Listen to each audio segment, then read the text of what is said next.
Hi friends, movie lover के एक और एपिसोड में आपका स्वागत है। हम लोग रिव्यू करेंगे नाउ यू सी मी के थर्ड पार्ट को। इसके पहले के दोनों पार्ट मुझे बहुत इंटरटेनिंग लगे थे, खास तौर पे पहला वाला पार्ट की जो पहला वाला मैजिक दिखाया गया था।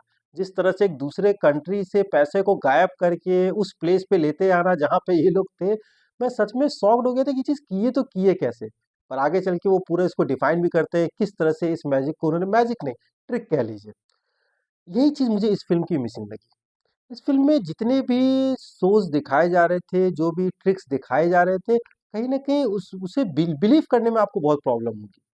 देखिए, इस दोनों जो पहले के दोनों पार्ट्स थे, उसकी सबसे बड़ी प्लस पॉइंट थी कि जो भी वो चीज़ क्रिएट कर रहे थे या जो भी मैजिक कह लीजिए या फिर ट्रिक कह लीजिए, उसको पूरी तरह से डिफ़ाइन कर रहे थे, किस तरह से उन्होंने किया। यहाँ पे मेकर्स कहीं न कहीं चूक गए, तो कुछ चीज़ें आपको ये बिलीव होगा कि ये हुआ तो हुआ ठीक है, अच्छा भी लगा, पर हुआ कैसे? यही चीज़ फ़िल्म के क्लाइमेक्स के साथ भी है।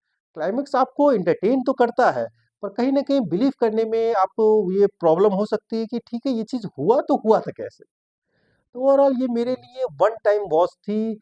उम्मीदें मेरी ज़्यादा थी क्योंकि इसके पहले के दोनों पार्ट्स मुझे बहुत अच्छे लगे थे और इन्होंने गैप भी बहुत लंबा कर दिया। आज मुझे लगता है 10 साल बाद इसका ये थर्ड पार्ट आया है, तो जो प पहले के दोनों पार्ट्स के एक्टर्स थे, उनकी एज भी ज़्यादा हो गई है जो आपको फ़ील होगी। इस फ़िल्म में कुछ नए एक्टर्स भी हैं। एक हीरे की चोरी करनी है।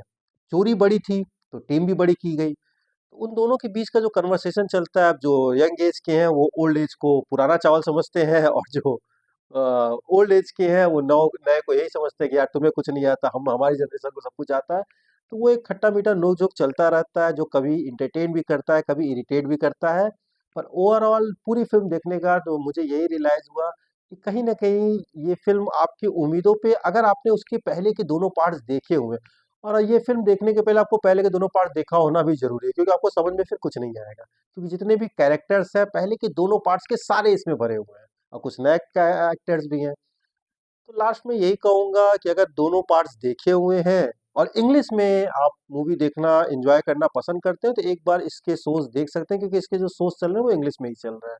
हाँ, ये हो सकता है कि महीने 2 महीने बाद प्राइम वीडियो पे ये हिंदी डब में आ जाए जब इसकी ओटीटी डील हो। फिलहाल अभी तो ये थिएटर्स में इंग्लिश में ही अवेलेबल है। तो देखना है कि नहीं देखना है वो आपका डिसीजन है। ये कह सकता हूँ कि पहले के जो दोनों पार्ट्स थे, अगर वो आपने एन्जॉय किया और वो आपको बहुत अच्छे लगे थे, तो ये पार्ट आपको 19 ही लगेगा, 20 नहीं लगेगा। Okay friends, thank you.